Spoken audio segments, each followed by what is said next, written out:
So I had a nervous breakdown. It took me 2 years to recover. I nearly lost everything. I couldn't even walk out of the house without having a panic attack. Who cares? No one gives a shit about your dashboards. And it doesn't actually cost you anything to do good. Hi, I'm Rohan McCloskey. I'm the CEO and founder of GoGenerosity. And on this episode, I'm going to share how you can be married, have kids, and have a business at the same time. A quick bit of context before we start today's episode. Rosa and I recorded this episode with Rohan McCloskey from GoGenerosity a few months ago, but we've held on to it while a lot has been changing for him. Recently, Rohan has announced that GoGenerosity has been acquired by a company called Virtue, 6 years after he started building it. But in his own words, it's not a we made it story, as many entrepreneurship stories are. Like, we see the headlines, we see the good things, but this one is more of a grateful moment, a bit of a reflection. And we thought this episode was still really important to get out there because many entrepreneurial stories aren't we made it stories. They're often we're grateful stories or here's what we learnt stories. And Rohan's is definitely that. So even though we filmed this while Rohan was still transitioning from trying to take his startup from a business into a charity, and he ended up selling it to Virtue, what he achieved is remarkable. GoGenerosity supported 98 charities in that time. They delivered 159,000 acts of generosity, impacted 77,000 people, and paid forward over $1 million to people in need. That's $1,462,000 to be precise. Rohan is very open that the last 3 of those 6 years were the hardest of his life, and we do hear about them today. You'll hear the real challenges of building a giving model into commerce, the founder toll, and what he would do differently. And these lessons, they apply whether a business gets acquired or whether they're just struggling. We've heard a few of those stories recently. This episode is a testament to people who are pushing the boundaries and trying to do something new, and a celebration of what Rohan and the GoGenerosity team have done in their short time. A big thank you to our partners at Shopify and Klaviyo for making Add to Cart possible. And if you want the cheat sheet from this episode, head on over to addtocart.com.au and sign up for the newsletter. Here's Rohan McCloskey, founder of GoGenerosity. Rohan, welcome to Add to Cart. Thanks for having me, guys. Good to be here. Awesome to have you here. Look, we do this thing when we send through details on recording and we go, here's some areas we might go into. Is there anything that you'd really like to talk about? And you came back and said, look, all GoGenerosity, ask me about that, anything you want, but I really want to talk about the fish that I just caught. What's that about? Well, this is a pretty big deal because, if anyone likes fishing recreationally, or maybe you're a little bit into it like I am. Rosa's out there every night fishing. She loves it. I've been fishing for 8 years. So I live here. So first of all, I live in New Zealand, Mount Maunganui, Bay of Plenty. So we're 5 minutes from a boat ramp. We can go out. We've got some of the best fishing across New Zealand. But New Zealanders are known for their kingfish. So kingfish is like the best fish to catch. They can get up to 40, 50 kilos. Anyway, I caught a 25 kilo kingfish last week on 7 kilo line. It was crazy. It took me 30 minutes. I had my son on the boat with me. He was only 10 years old. So he was just going off his head. We accidentally hooked this kingfish. I wasn't even trying to target the kingfish.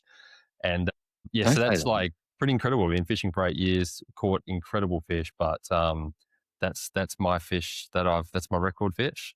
What's the practicalities of a 25 kilo fish? Now what? Did you have to chop it up? Is it in freezer bags, puree? Well, so we actually put the fish back. So it's well respected amongst fishermen that if you catch something of that size, and you also looking at the condition of the fish, we saw that it was about 1.2 meters long. It was a pretty big fish. And so we saw that it had a lot more filling out to do. A fish of that size, that length, could have easily been a 35, 40 kilo fish. So we were like, hey, let's let it fight another day. But we did catch another kingfish before that, in which did then go into we call it a chili bin here in New Zealand. It's an esky in Australia. I am Australian, by the way. And so we chopped that one up. Yeah, so you have to like bleed them out and you have to do a whole bunch of stuff to them. But So the you didn't kingfish, You didn't take that one. You took its children. we took as children, yeah. It's like, I thought that was going somewhere so like beautiful. Like, yeah, we just like catch them, wish them like an affirmation, put them back in. You're like, it wasn't big enough. We want them chunky. That's right. You want them bigger.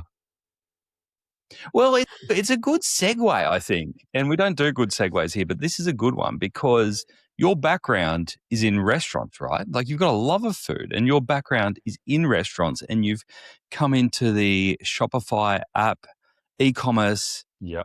ecosphere. How did that work? Yeah, well, that's really interesting. So my background's hospitality. Like ever since the age of leaving school, 17, I just fell into hospitality as a part-time job. Turns out my dad was very good at hospitality and still is. My dad lives in Sydney. So I worked for him for many years. And then when my wife and I moved to New Zealand, which was just about 9 years ago, we bought our own restaurant. So funny story is I was looking at buying a business and I said to the brokers, send me any business in New Zealand apart from hospitality. Do not send me a hospitality business because I just won't look at it. I was done. I've been in the industry for so long. And they, funny enough, they sent me a hospitality business and it just got the better of me. I went back into the industry. So I did that for another 6 years. But GoGenerosity actually got birthed from my time in restaurants. So it's a bit of a COVID story.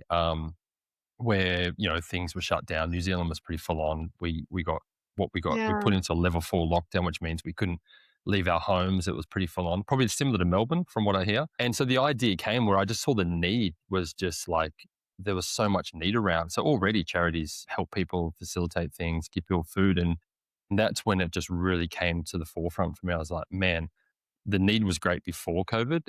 The need now has just gone everywhere. I'm like, well, we need to do something. So the idea actually came out of my restaurants. And then, yeah, I can tell you how we got into e-com, but essentially that's sort of where it came from. So do you want to explain in like as layman terms as possible, what is GoGenerosity? So what is it for a consumer? What is it for a business? And I guess what is pay it forward? What does that mean to a customer? Great. So the simplest way to understand GoGenerosity is that we're a donation platform that enables consumers to donate money when they shop online.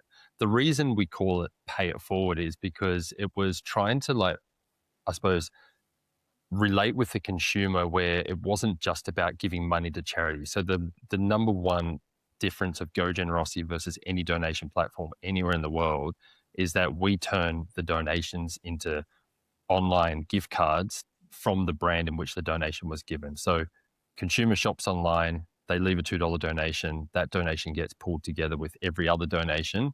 And then the charity gets a gift card in which they can get access to the product. So pay it forward meant that, when you might be in a supermarket, you'll hear of people paying it forward. It's like, well, hey, I want to pay forward to the person behind me. And so that was sort of the mentality of the thinking behind it. It wasn't just a donation. It was like, I'm paying forward my experience to someone else.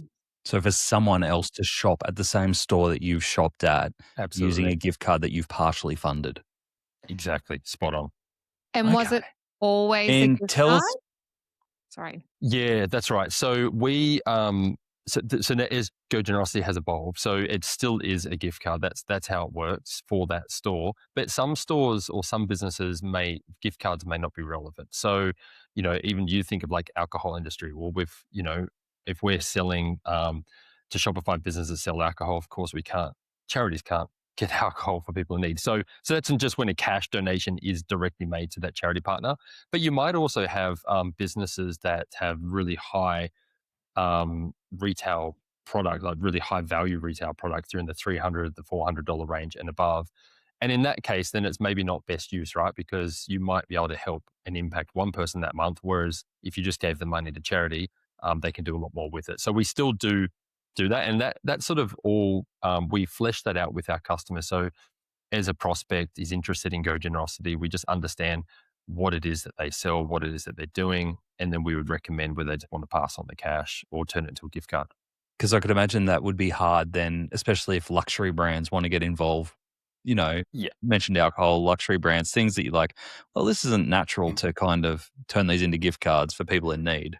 Well, yeah, but that's really interesting because when GoGenerosity first started, and we started even trialing it with some bricks and mortar businesses, and we even had like facial, businesses that were doing facials and like high end sort of services. And we got some of the best stories out of those businesses because women, for example, who Yeah. had come from a domestic violence background, unfortunately, were at a shelter, got given this, facial. And this one story that I'll never forget is this, and it sort of like gets me choked up every time I think about it. But this one lady said to the lady who was giving her the treatment, like, no one has ever laid their hands on me like that ever before in a non-physical way that was like hurting me. You know what I mean? Like, Oh, so okay. she'd never actually experienced someone touching her face that wasn't domestic violence. And so that then changed my whole philosophy around, well, maybe people in need, they can be recipients of high value products as well. So maybe it's not even about quantity here, but it's about quality. And it's actually about giving people an experience. And so that's really like messed with my psyche around generosity. And it's not just for like people off the street or people that are poor, but you could be a really wealthy person, but someone still wants to pay it forward because you've just lost your child or you've just been diagnosed with Yeah. cancer. And so money's not a value system now. It's actually the thought and the gift that It's takes place. not necessarily filling the basic needs. Ex- It's very much like thread together, if I understand correctly, in that it's all about the dignity that's involved with this Absolutely. and the humanization of it. They're really strict around the quality of clothes. Everything's got to be brand new. It's got to be stuff that, you would buy. Yeah, It can't just be Mm. offcuts and straps. And, it's all about dignity first and then absolutely. filling the gaps afterwards. So I love that approach. Yeah, it's really cool. It's interesting just seeing how when we have that approach, dignity is the word that I was looking for, and it's something that we do. But very similarly to Thread Together, you know, everyone who is a recipient of, say, a gift card or a voucher via our platform, they're getting access to brand new quality products, like nothing secondhand. And not that there's anything wrong with it. I think people they're still serving a need. Those sorts of organizations, it's amazing. But it's pretty cool when you see the stories that come out of people who are like, wow, I just got access to this, which I would have never have normally got access to. So is GoGenerosity for profit, or are you not for profit or a social enterprise? Like, how do you define yourself as a business? Yeah, I'd say we're a social enterprise business. So we're definitely not a charity. So we are a registered business here in New Zealand.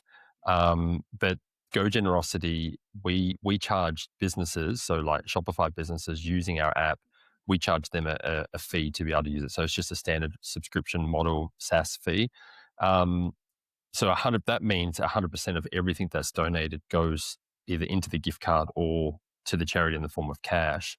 We don't clip the ticket on anything. So that's pretty cool being able to say that. Like we don't, we've created a model that is what we feel we're offering value to the business, which means that the consumer money can go, 100% of that can go to where it's needed. One of the things that I've loved about you is that there is a commercial focus underneath all of this. And in the conversations we've had, and I really want to unpack this with you around you putting the benefits forward that actually this is good for business as well. Like, yes, it's great that we're doing amazing things for people in need, but there's also a commercial uptick to generosity in terms of the gift cards that are generated and given. Can you explain how you present this commercially and some of the businesses who are on the platform? Yeah, awesome. Yeah, so commercially, like the 101, the model of GoGenerosity, where just think of the donations that are turned into gift cards. It's a no-brainer for business, right? So 100%, let's just say $5,000 comes through in the form of donations in any particular month.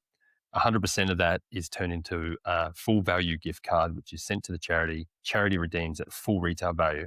So we've just now we don't try and say that, hey, we're going to increase your revenue by 50% or 60%. Like we're really clear that we're a business that is focusing on social impact.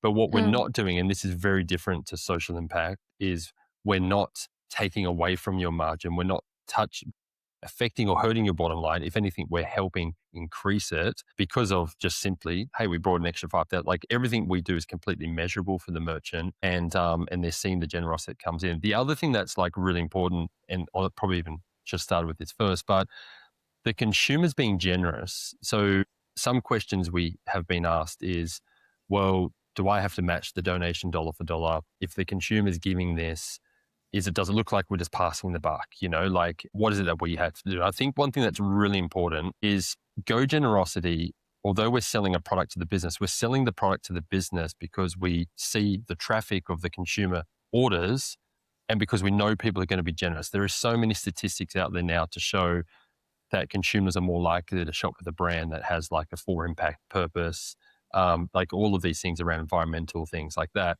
But we know the consumers. We've actually got data to even show now that consumers will be like 15% of consumers will donate every single time they shop online. And there's no friction, there's no fatigue, there's none of that.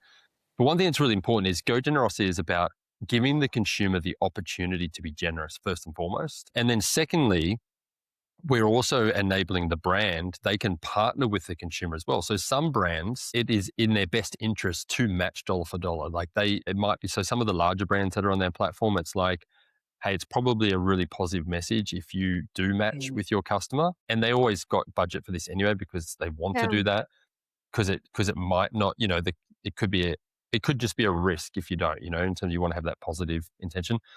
So so hopefully that answers, like there's the consumer element. Consumers want to be generous, but then the commercial side of it is the fact that it gets turned into the gift cards. And then the other commercial side of it is that we did a whole bunch of mystery shopping work with Hume. So you'd know Marilla from Hume. And it was actually mind-blowing because Marilla said, hey, can I do some mystery shopping and on GoGenerosity and just like checked out, want to see what consumers say about it. And you know how like it's always nerve-wracking, like even back in restaurants. I wouldn't trust her. And back when I had restaurants, it's like sometimes you're afraid to ask people, how was your meal? Because I'm like, what if they didn't really like it? I don't want to know the answer. And so when she was like, I want feedback, just the good feedback. Yeah, that's right.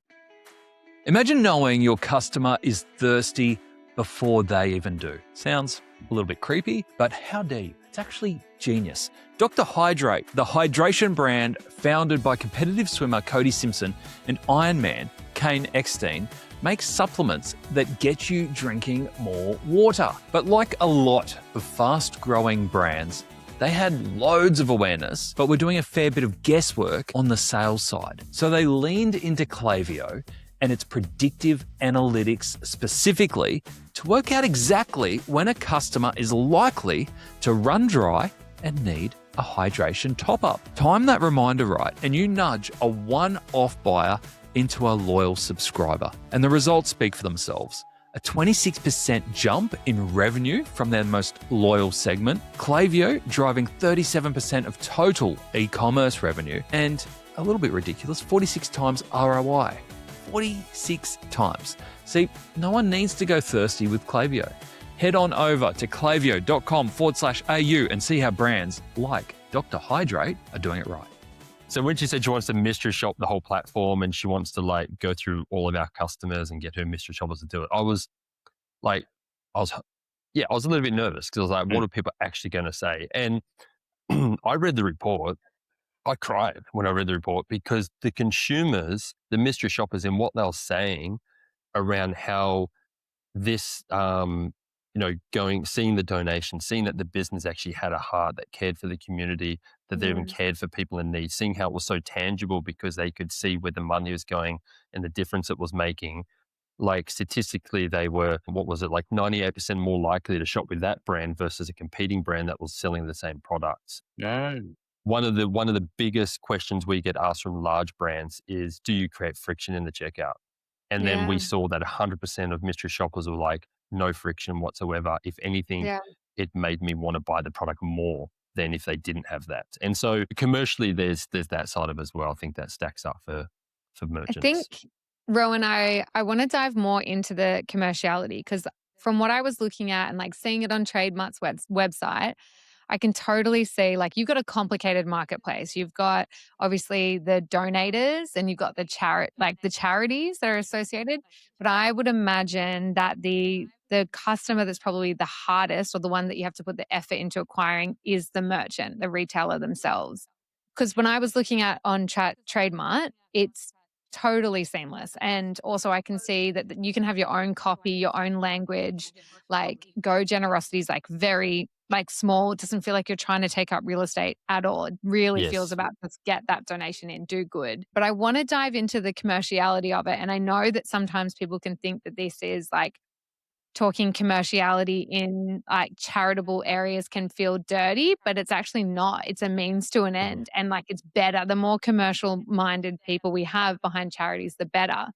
So, too much context to my question, but as a retailer myself, gift cards are a massive revenue channel. How I see GoGenerosity has been, it's almost like a blind gift. You're almost like giving, like, from a simple retail perspective, people are giving like a blind gift card. If I had people just forgetting about the charity on the other end, if I had customers just buying gift cards with every sale, that's a massive revenue channel for us. Yes. Like, is that really as simple as that? Like, does the merchant really get that revenue, and then it's only redeemed when the charity redeems it, just like any other normal gift card? Can I ask another question on top of Rosa's question as a continuation and on top of that, what kind of uptake are you getting? Like, are you able to give us figures in terms of the percentage of people who actually add on in checkout GoGenerosity?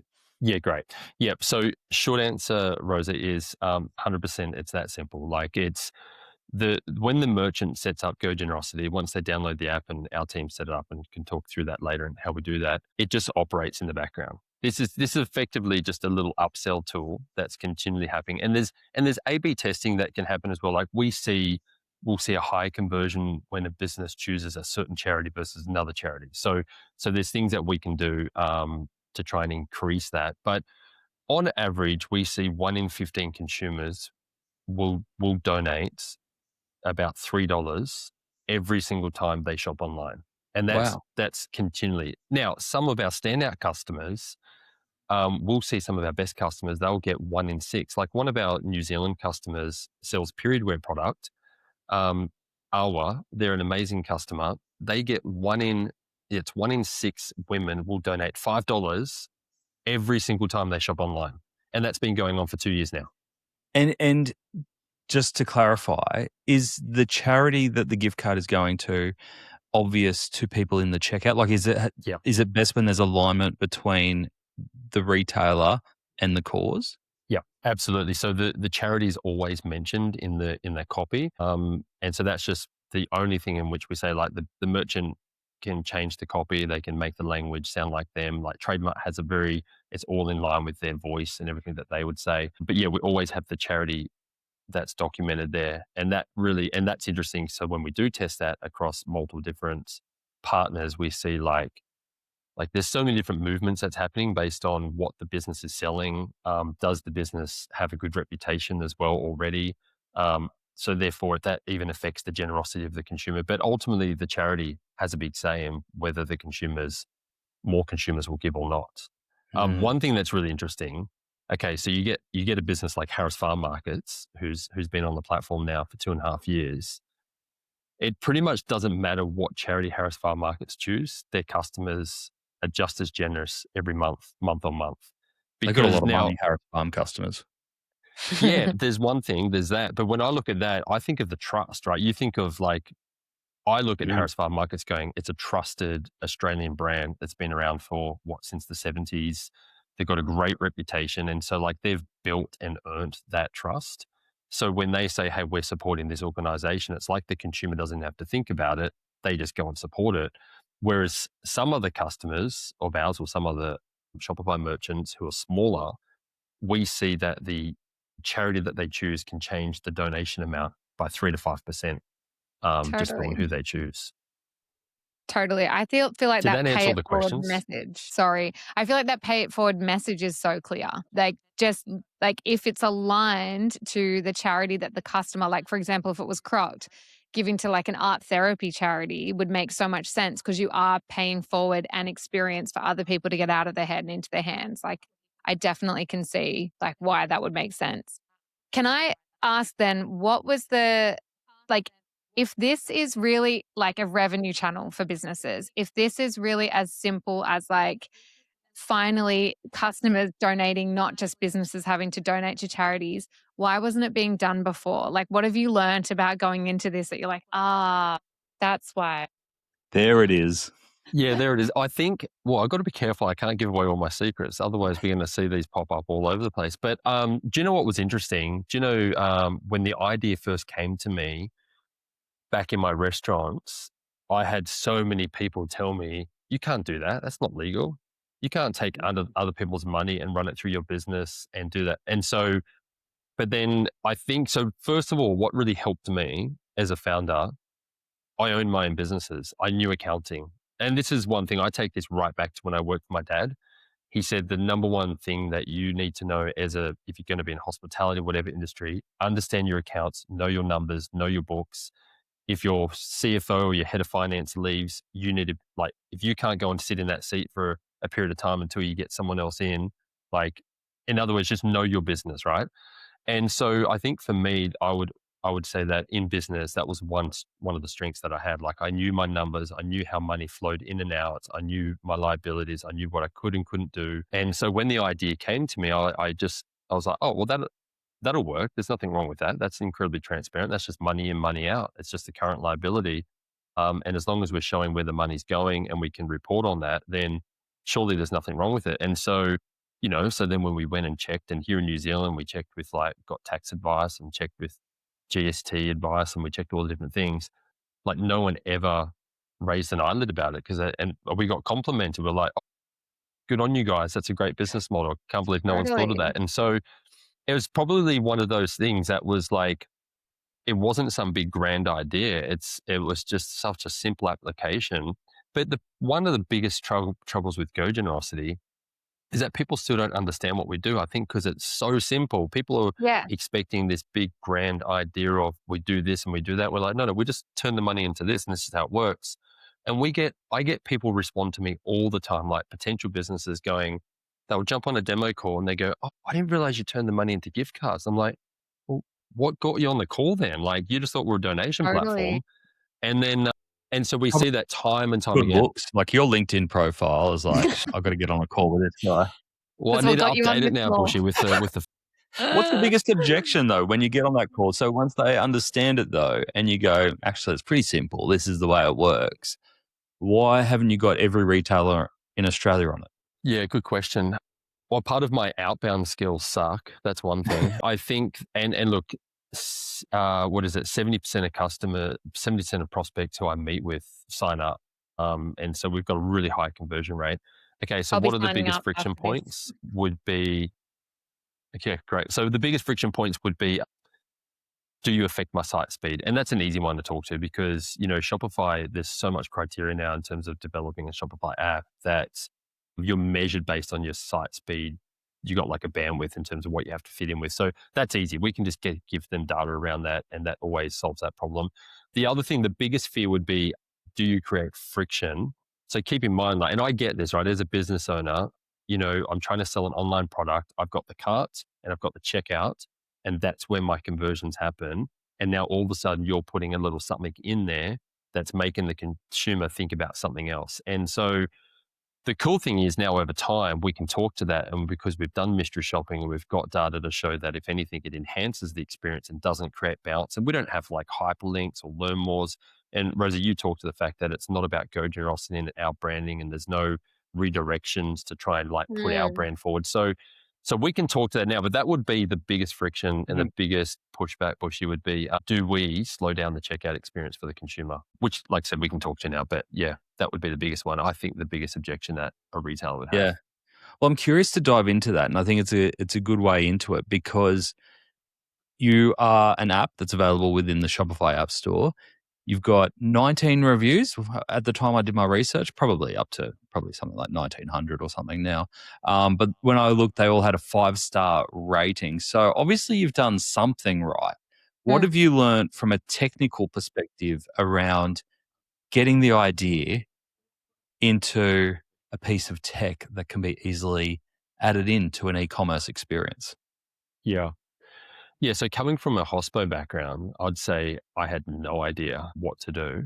I think for me though, and this is probably why GoGenerosity has somewhat been successful in terms of like the adoption and seeing what comes through. Everything, it just, for me, it just couldn't be like we just had to build a product that was just simple and wasn't overcomplicated. And like even when you look at say our widget that sits on the customer's website, we're like, it has to be in line with their brand. Like this is about them, not about us. Like we're just the little tool that powers what they do. We're not the hero story here. Like the hero is actually the consumer and the brand and the charity. We just sit outside enabling all of this goodness to take place. And so for us, it wasn't about like at first, it was all about was GoGenerosity built in a way where it was our brand colors and our brand messaging and all of this. And we actually just parked that and just said, no, we don't actually care about any of that. If we can get a little powered by symbol in there, that would be great, which we got in there. But otherwise, this is all an extension of the merchant and their brand and the story that they're trying to communicate to their customer. And so we're just a facilitator through the process. And so I think when it came to building something like this, there was a lot of work involved in how do we make that experience really simple. Another thing we did is when it comes to reporting, and now this sounds, I'm sort of embarrassed to say this, but there is not a login. You don't have a GoGenerosity login when you sign up to get a reporting metrics of your donations. Our support team send them to you every month because the great thing about GoGenerosity is donations have to be passed on to the charity in the form of cash or gift cards. So we're actually in touch with our customers like monthly or bi-monthly, depending on how many donations come through, right? Mm-hmm. And so that's really good as well because it's good option, good time for feedback. It's good, just a lot of tech software platforms. It's sort of like you might sign up, activate it, and then you don't hear from customer support and you sort of like don't know who to. So our customer support's very front foot in that. But here's the thing. We thought when we were building a software platform that, we would need like really detailed reporting and customers are going to be logged into our platform all the time. And I think the cool thing about just putting pause on that stuff is I've realized, although I think we've got a great product and a great service, we're only a small part of what the business does. Like there's like 90 to 95% of everything else that business has to go through and all the other accounting tools and software, and they're trying to sell their product. Like we're just a fraction or a piece in the puzzle. And we can't assume that people are going to be logged into our platform trying to look at our stats. And so I think that's somewhat, I see a lot of SaaS companies make a big mistake with like, well, how do I keep people signed in? How do I keep them on my dashboards? How do I keep them doing this? But it's like, but who cares? No one gives a shit about your dashboards. Totally. Just do the product well. Just do it and make sure it does what it says it can do. And then you'll keep your customers. Like in the last 2.5 years, so we always monitor and manage our churn based on what our ICP is. So because GoGenerosity, anyone can access it on the App Store. We do get some tie kickers, like, you get some really small businesses that might only do 20 orders a month. As much as we'd love to help them, if only 1 in 15 people are giving and you get 20 orders a month, like you're not going to get enough donations to really meet the need. So we're just like, hey, donate that money to charity, our subscription fee, like don't even sign up type thing. So we're sort of like, hey, you need to do a minimum of $500 a month to be on the platform. We've all been there, right? Slipping on a great looking pair of shoes only to regret it a couple of hours later. Who knew that blisters could get blisters? Well, the founders of Frankie 4 did, and that's why they've created a line of stylish, podiatrist designed footwear that don't just look good, they actually feel good too. But what began as an online success story quickly stepped into the real world with retail stores opening across the country. And when they moved to the Shopify Plus plan and rolled out Shopify POS in-store, Frankie 4 really hit their stride. Now everything works together, from online browsing to in-store buying. It's one smooth, unified commerce experience for both customers and the Frankie 4 team. And with the Shopify App Store, they're able to test new features quickly to see what works. It's paying off too, with a 170% increase in site visits, a 25% drop in return rates, and more happy feet than ever. Streamlined, stable, seriously stylish. That's Frankie 4 on Shopify. To read more success stories like this, search Shopify case studies online. In 2.5 years, only one customer who's in our ICP has actually churned from the platform. And that was because of financial, like they had some financial troubles, not because the platform, didn't work or was a problem. They had a huge gift card liability on their balance sheet. Yeah, exactly. And just on that, just that as well, because you guys, I think, alluded to it before, all gift cards get redeemed within 2 weeks. So we have a criteria with our charity partners that you have to redeem the gift cards within 2 weeks or they get given to someone else. Okay. So that makes sense. So it's not this it's not a total dark horse revenue stack. It's not like you can just add GoGenerosity and then they have all these gift cards where you're getting this instant cash flow. You are making sure, which is obviously great in the moment, great for cash flow, but bad for liability. You do have a process whereby it moves through fast. Absolutely. And I think the other thing, Rosa, is like I said before, not trying to undersell our product in terms of what we do. But like I said, we're a proportion and we play us a part in the business's journey, but we're not the solution for businesses trying to increase revenue and trying to drive sales and don't come to GoGenerosity thinking we're going to solve all those problems. Our sole focus is to enable your customers to be generous, to enable charities to be able to meet the need. But from that, the byproduct is that it is an uplift in sales and it doesn't actually cost you anything to do good, and you can contribute to it yourself. So I just want to make sure that's really clear as well. Yeah, no, it makes total sense. I think it's awesome what you guys are doing. I'm super keen to hear more about what Bushy was saying on getting on the App Store as a business, because you understand customers, you understand service, you've come from the hospitality world, numbers is your forte, but tech, I haven't heard you say anything about tech. What's the process of actually building an app that Shopify supports? Great. Yeah, look, so from what I understand, so don't get me wrong, it's not that I do know what we're doing and I do know what we're building, but there is other people that are building this. So I'm definitely not that founder who went and just ChatGPT'd everything and just read a whole bunch of manuals and then self-taught coding. That's not me. Okay. I'll have to tell people that you didn't build it on Lovable or something. Yeah, that's right.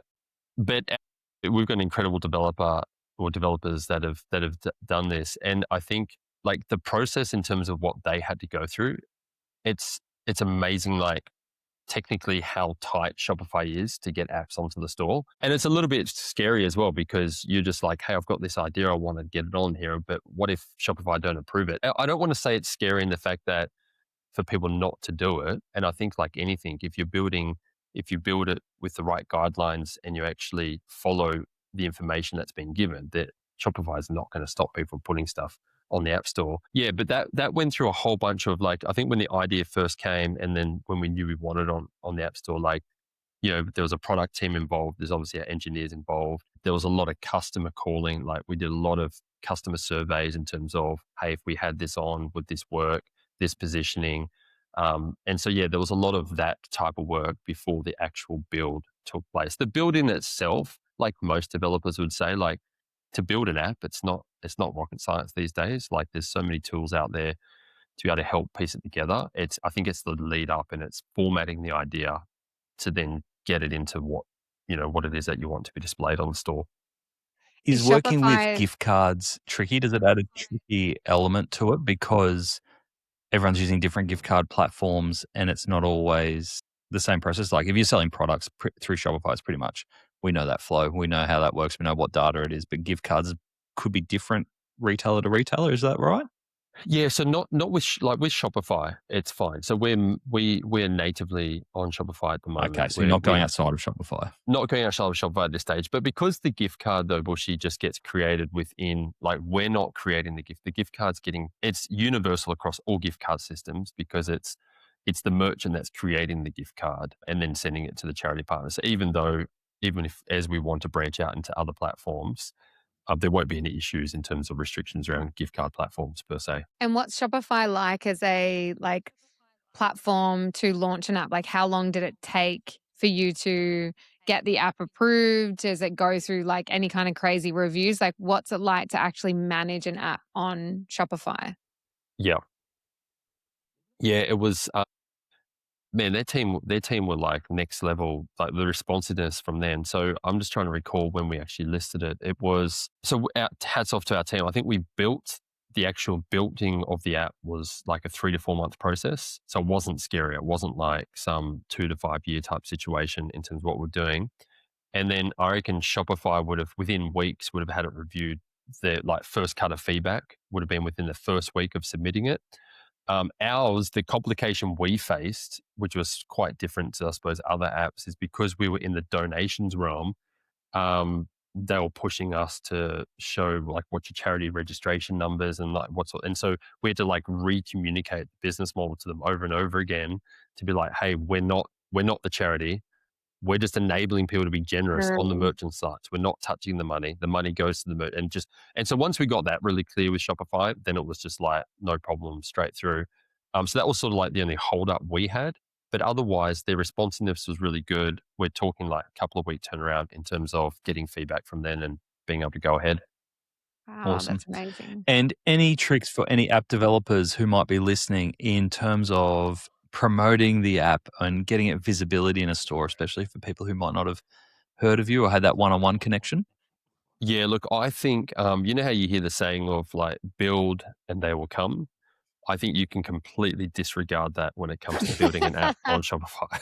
Like build and do a shit ton of work and call a lot of people and put yourself out there. They will then come. I think that's probably the biggest learn for me. Although I don't think we thought, thousands of people will just download it instantly. But I do think there was that expectation of, it's going on to the App Store. Like this is going in front of like thousands and thousands of merchants. Surely we're going to get all of this organic inbound sign up. But I think what I've now learned building a B2B product is like it's trust, right? Like it's people still want to know, like they're putting this onto their store. So like, what does it do? How's it going to work? So yeah, I probably would say to people building, especially if it's a B2B product, like just don't underestimate the amount of outbound calls and sales that you're still going to need to do, even though you're building a SaaS product that requires very little work in the form of it operating in the background.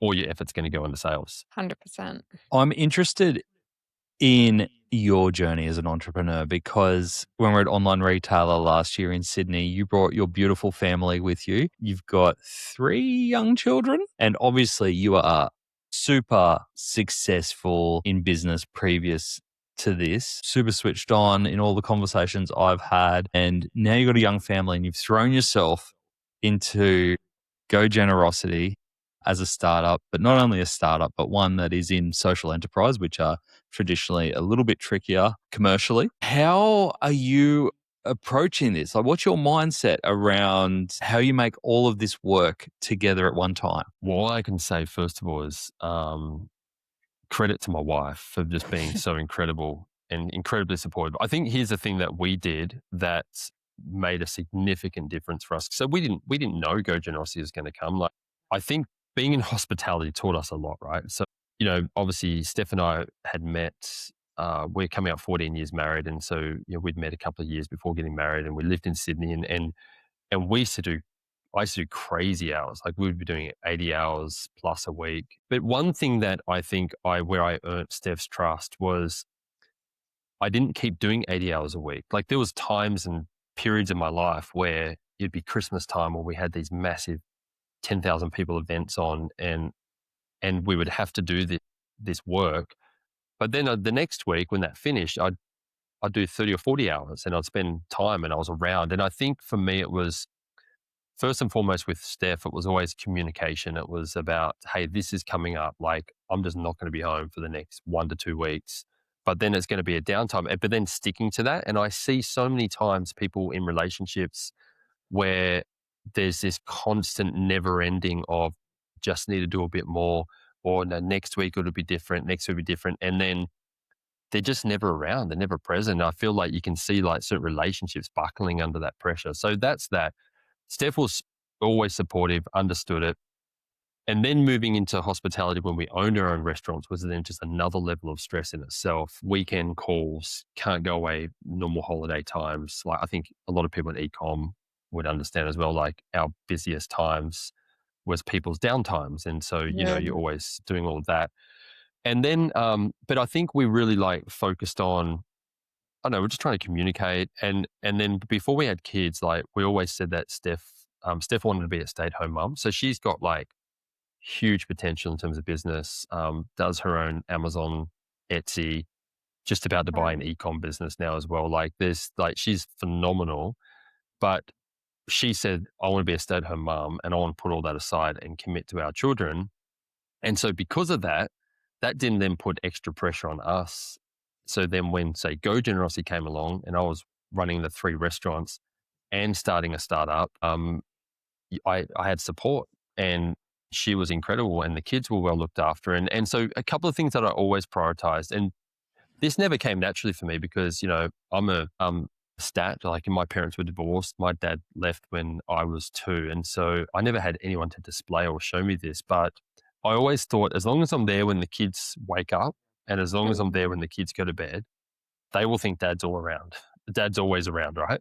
And so that's the thing for me. Like breakfast was really important, or just being present. I'd always see them before school, and I'd always come home for dinner. And what the kids didn't see was, I'd come home for dinner, we'd have dinner together and have some playtime. They'd go to bed at 6:30, and then I'd be back at work, and I'd say goodbye, and I'd be back and working till midnight. So that's sort of like I think how we got it. And now the kids are a bit older. Things have changed. Like since we sold the restaurants a couple of years ago.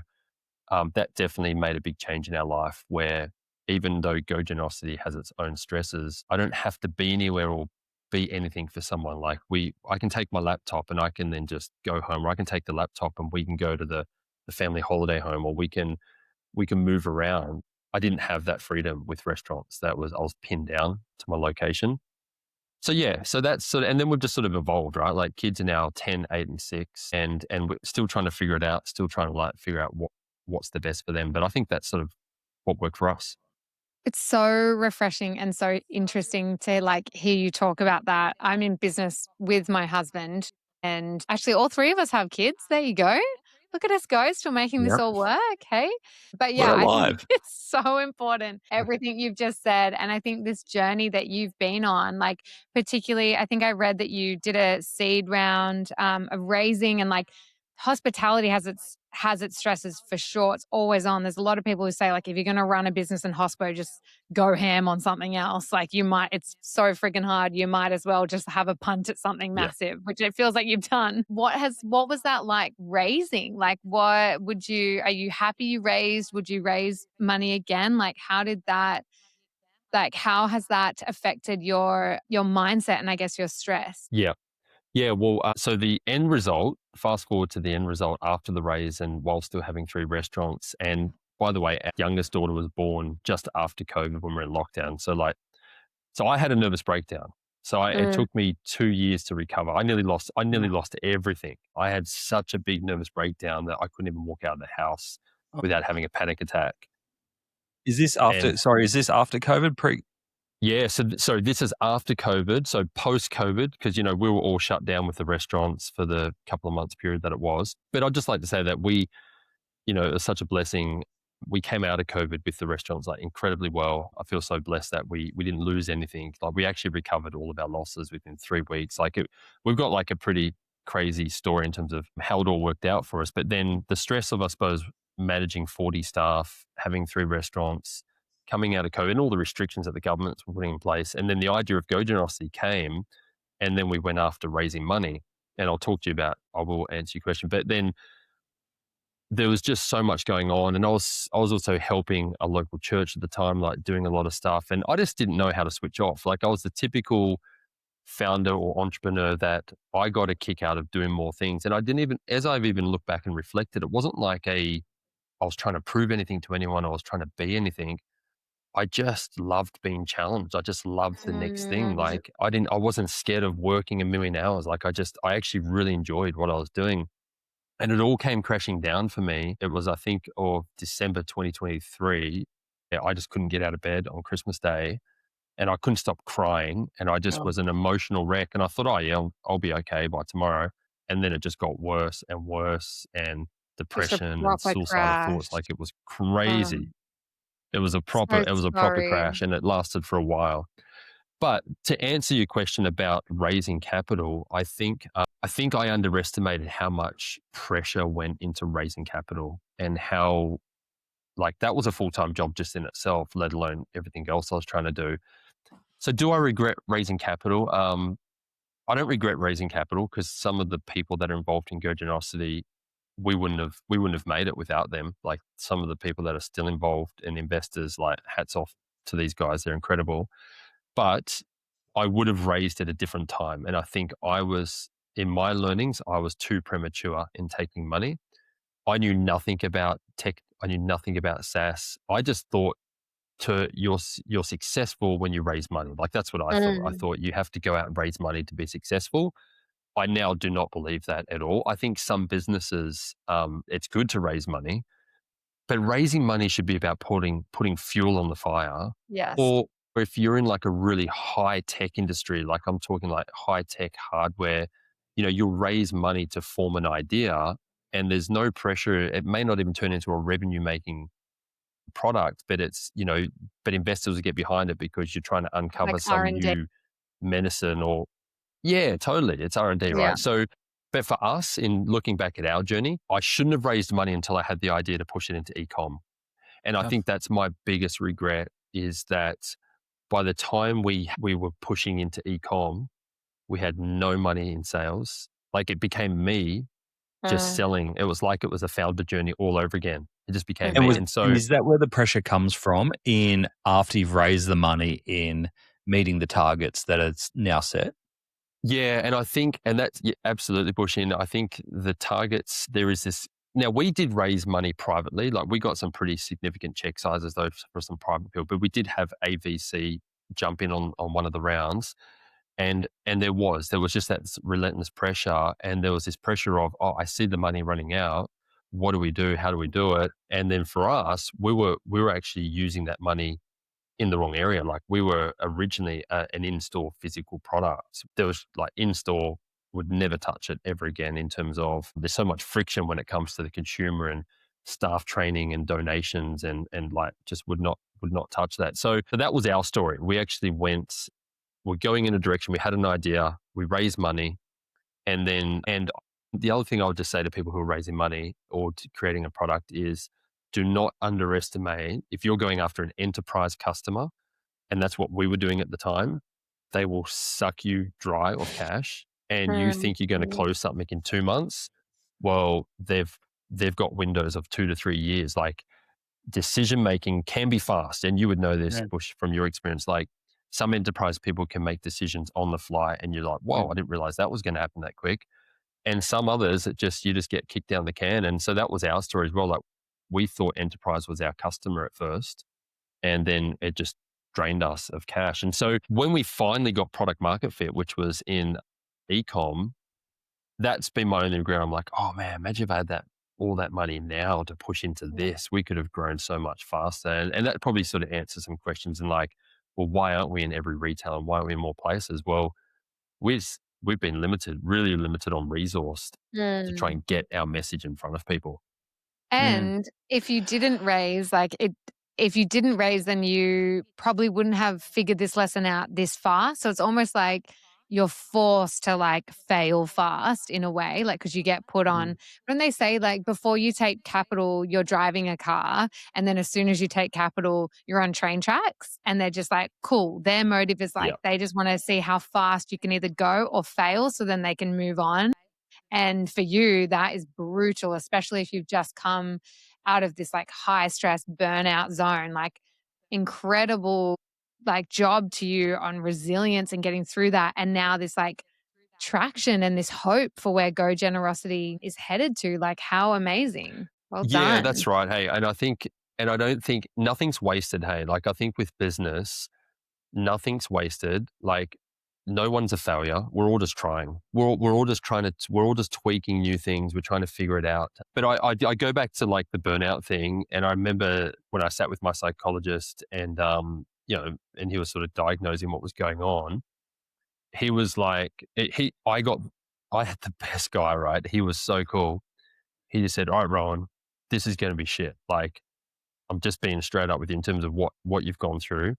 And he explained it to me in terms of what happens with burnout in the brain and how you shut down. And it's not just the matter of like, oh, you'll be right, mate, and suck it up. And like your brain needs time to recover because of all the stress that you've put it through. And it can take a long time. And in society, we don't really understand that. Hey, like we break an arm and we go, cool, it needs to be in a cast for 6 weeks, whatever it is. But when it comes to mental things, we don't realize the damage that's being created and how long it takes to repair. But I'll never forget what he said to me. He's like, you're the CEO of GoGenerosity. You own 3 restaurants. And he said, you're married and you have 3 kids. He's like, Ugh. you have to get through. You know what I mean? Like he's like, but he did it in a way that was actually so lovingly. It was like even like a fatherly approach, which was like, you will get through this. But he said, but everything else on your plate has to disappear. Like it has to be gone. And I remember just like, I couldn't even plan for it. Like if my wife Steph asked, oh, where do you want to go for a holiday? I couldn't even comprehend what that meant. I couldn't even say, I would just be like brain dead in the form of like, I had my task, I had my focus, and that's all I could do. And it was just in survival. But credit to him, because I think without that advice and without him understanding where I was at, like he knew I needed to provide for my family. I needed to somehow get through this.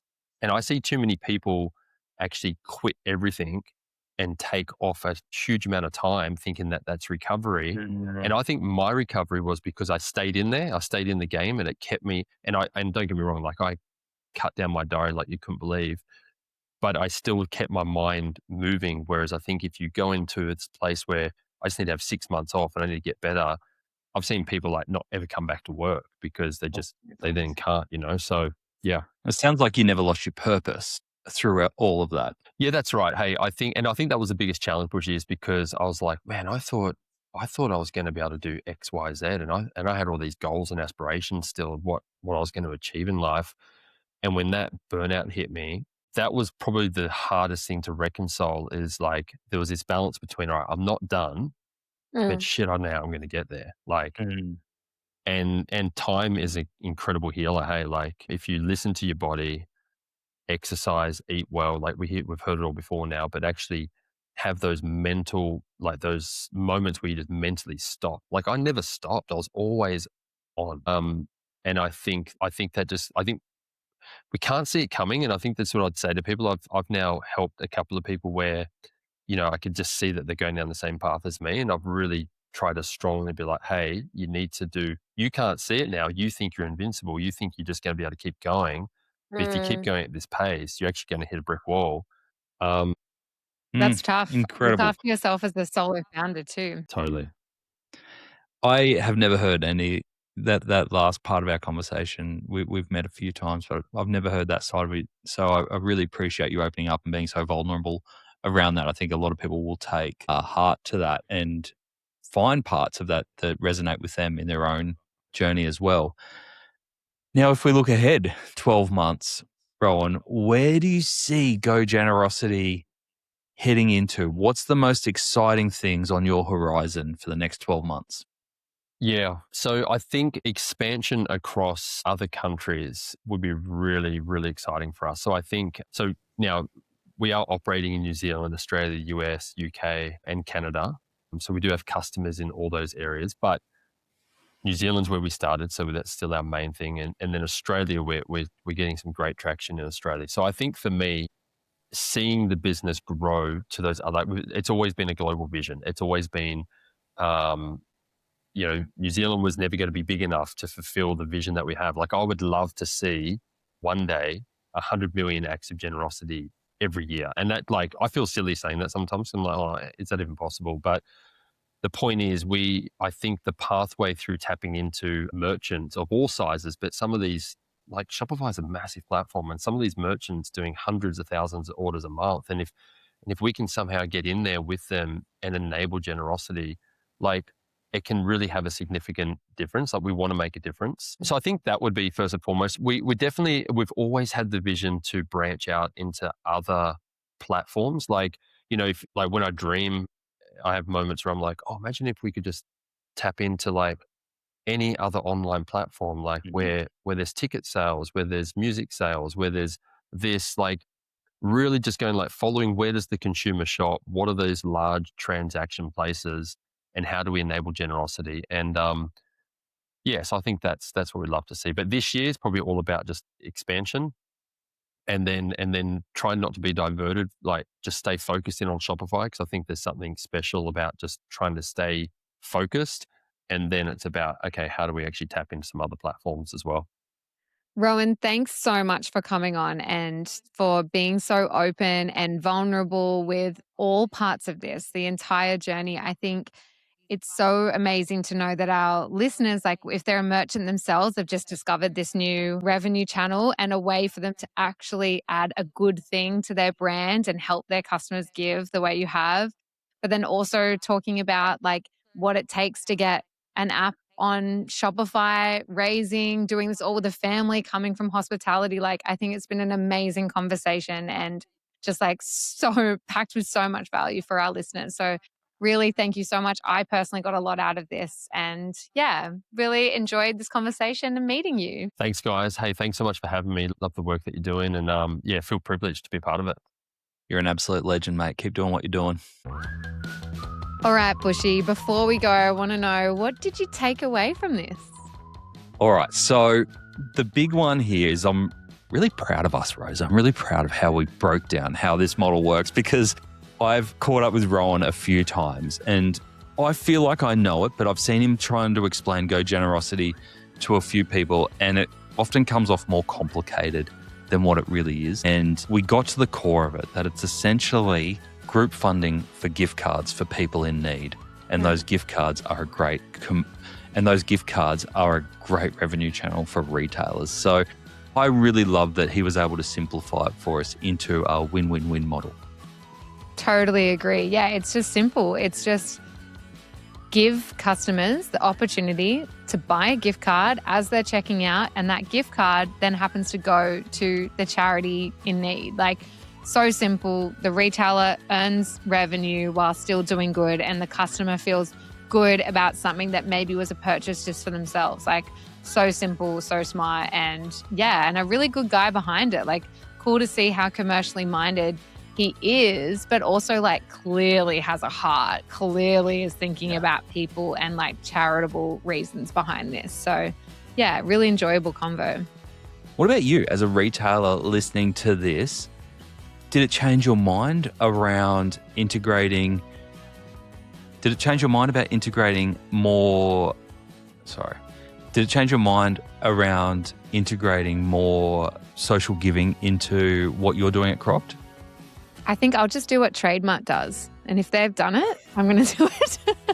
No, definitely. I think it's made me be like, okay, don't be afraid to fuck with the checkout. Like, you can have a widget there that actually adds trust and revenue right before they check out. And I think just take some more punts in that way. And why not do it in something that's still giving back too? I think it's definitely made me rethink, why am I always optimizing the cart and not the checkout, for sure. Well, I could see your mind ticking over, especially because I know that is something that's important to you. But also Rohan was really good at being able to speak commercially, because we've had a few social giving platforms on before and they always leave you warm and fuzzy and inspired. But I think when Rohan was explaining the commercials behind it, it was like, well, tick, tick, tick, this all makes sense. And it really resonated to me, especially in the work that I'm doing with the team at Thread together and other not-for-profits. It's like, you actually can't be afraid of talking about the commercials, because if you said it in the podcast, if you are a not-for-profit or you're a charity and you haven't got a grip on that, you can't make the impact that you want. And also, as you're a retailer, you don't just do it for the warm and fuzzies. You need it to be sustainable, to be adding to your business, not detracting from it. Totally. Like, let's get the smart people solving like good problems. There's nothing dirty about being commercial and charity. Like, that's what they need. Yeah. And I think overall, I've known Rohan for a little while, but I'd never heard that story around what he went through in the depths that he described around depression, anxiety, burnout, essentially not being able to operate on Christmas Day, which I'm so appreciative of him sharing that and being so open about it, because we never know what's happening in the background when everything looks so exciting and peachy on the outside. Exactly. And just how important community is, right? Like being able to make sure that we're sharing this, we're talking to people, especially if you're out there and you're a single founder, or even if you're right in the start of the journey, or if you're in a big business and you feel like you're the only one leading the team blind, like just knowing that you've got people around you that could be possibly going through the same thing is so important.